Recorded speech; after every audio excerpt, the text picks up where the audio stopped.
things quickly today.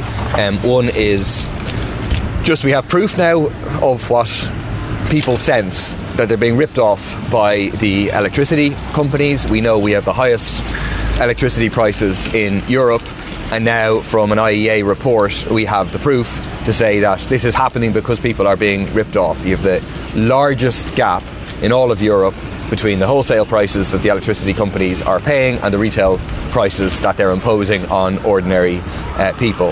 This is in a context of 1 in 3 almost households facing energy poverty, facing into a long, cold, dark winter, and without anything from the government to protect them last week in the budget.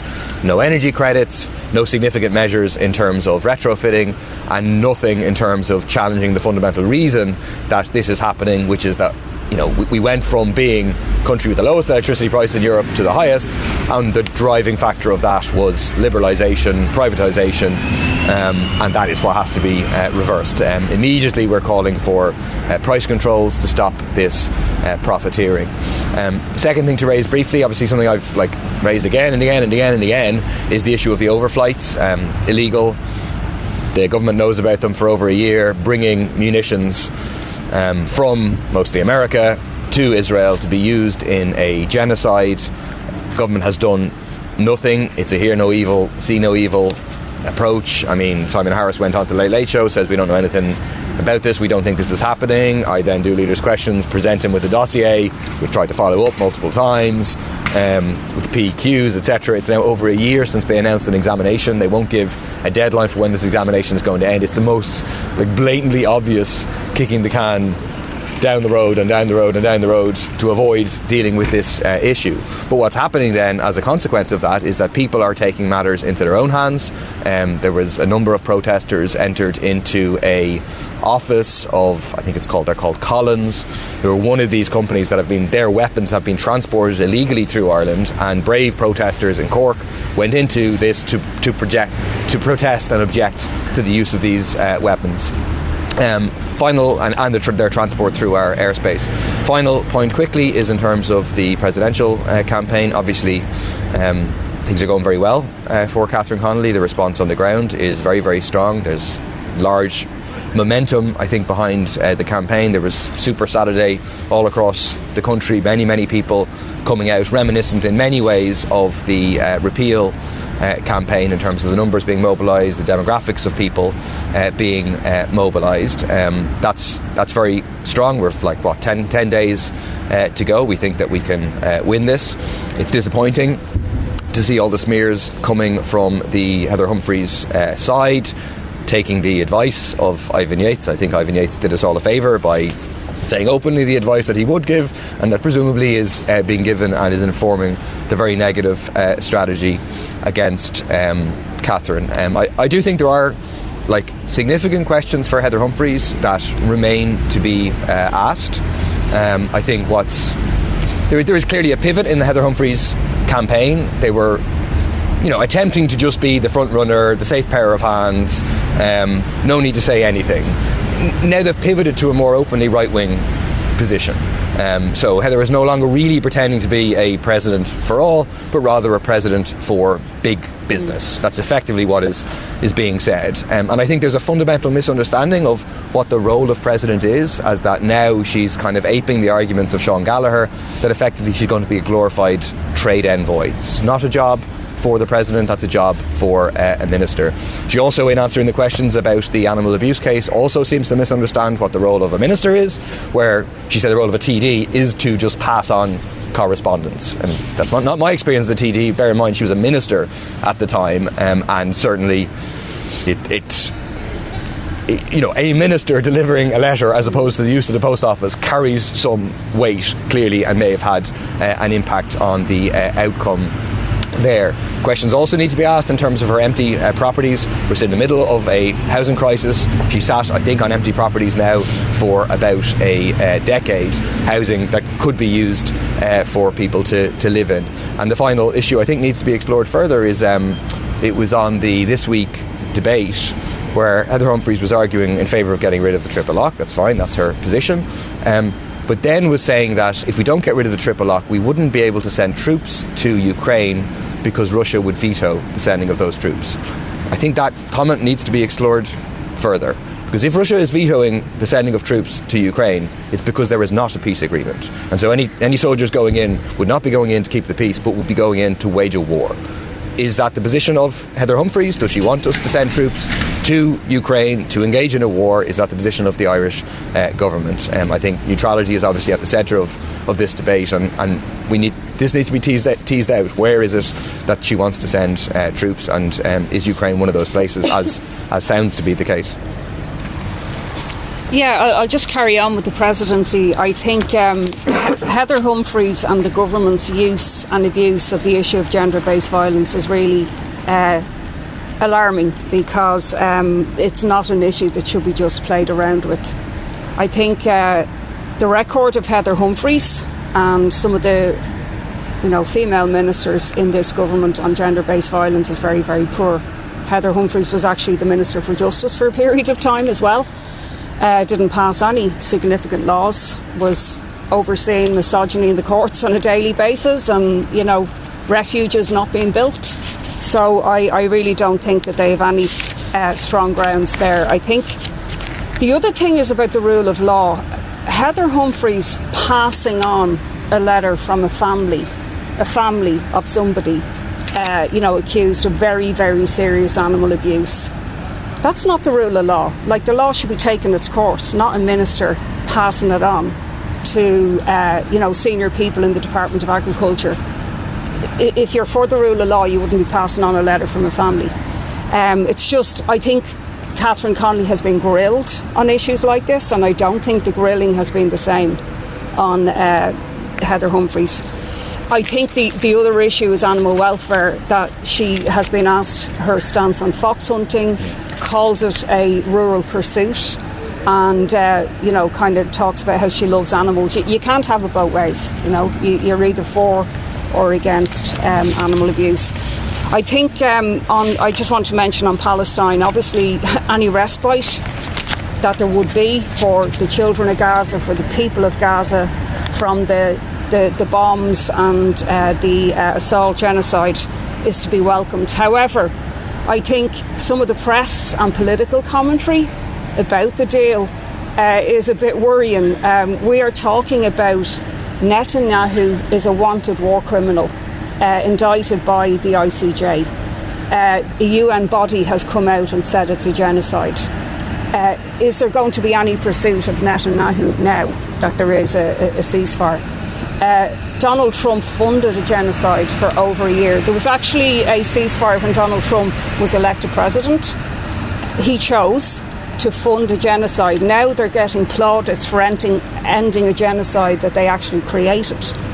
I think the other issue is, I want to ask the Taoiseach later today, and I will be asking him, what is his position now on all of this? The Taoiseach put up a really one-sided tweet yesterday, on two occasions actually, where he welcomed the release by Hamas of the Israeli hostages. Right, we all welcomed the release of the hostages, but he absolutely failed to even mention the Palestinian hostages, who were seen released emaciated, tortured, talking about being suspended in midair in prison, physically and sexually abused, some of their family members all dead. And there wasn't a mention by Micheál Martin of that side. And I'm just wondering why. And I think it's this sort of curry in favour yet again with the US. And I think as well, is he going to pursue the Occupied Territories Bill now? Or is that just going to be shelved because we're hearing that it's no longer necessary? It is necessary. It was on the statute books in 2019 before the genocide happened. And so I think why the Taoiseach made that statement has really angered an awful lot of people. It's like the pointing in the air thing that he did when he went to Israel that time. And then lastly, I agree, we will also be asking about electricity prices, and the government brought in a whole tax cut measure for big business. One of the biggest lack of competitiveness is created by costs, and electricity costs is one for small businesses and hairdressers and all of those people who are meant to be benefiting from the tax cut. Deal with those costs, that would actually benefit small businesses and ordinary people as well.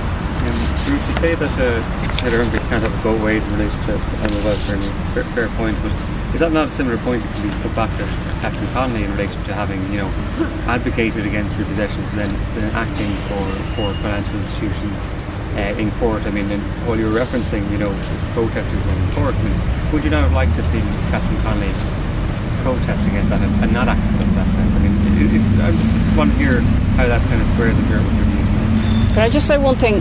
Why was there so many repossessions going on? Oh yes, it's because Heather Humphreys and Fianna Fáil.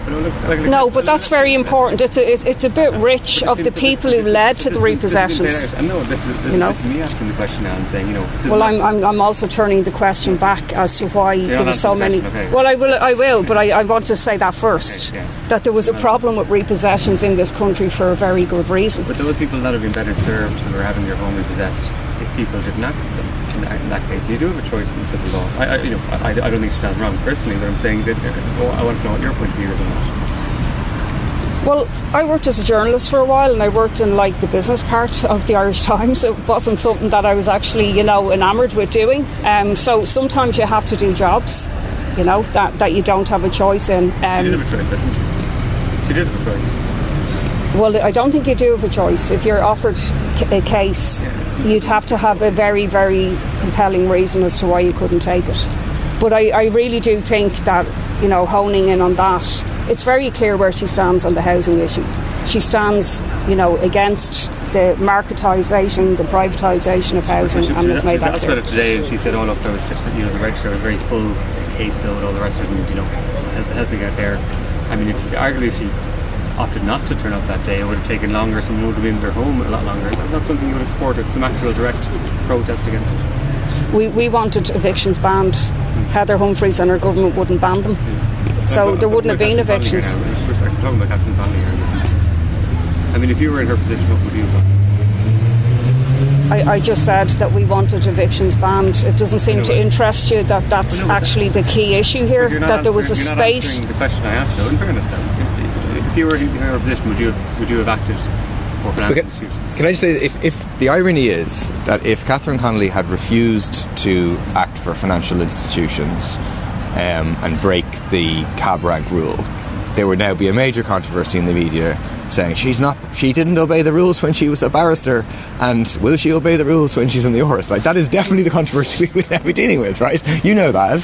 So she obeyed the rules as they are. The rules are clear. So it was said last night that they're not law.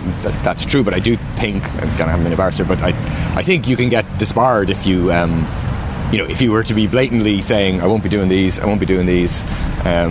So she obeyed the rules as they were, and if she didn't obey the rules, well, then we'd have a controversy about her not obeying the rules. Paul, have you received a response to your legal letter to Heather Humphreys? No, I mean, I obviously only went yesterday at about 5 o'clock, so we've given her 7 days to respond.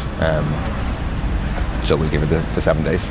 She said earlier today in response to questions about it that she hadn't seen the letter yet, and that it's at the time of the 2014 Jobstown incident that you weren't at home watching television. What's your reaction to those sort of remarks? She's absolutely correct. I was not at home watching television, and of course, if she had said on the radio that Catherine Connolly, Paul Murphy, one of your supporters, one day he wasn't at home watching television, well then I wouldn't be commencing proceedings in the High Court for defamation. Of course, that isn't what she said. What she said was an out-and-out lie. She repeated it when the RT presenter, David McCullough, was then trying to ensure that RT had no liability at the end. She then intervened and again repeated a lie. I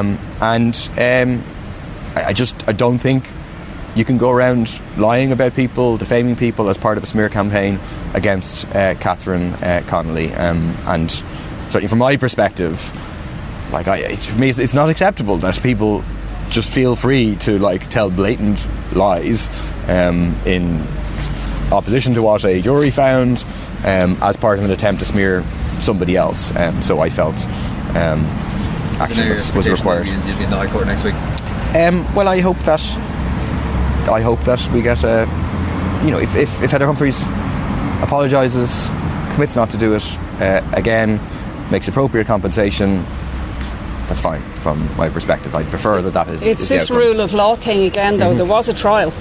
a lengthy trial, and it was found people weren't guilty. So for Heather Humphreys to then override what was found at a trial, when she's banging on about the rule of law all the time.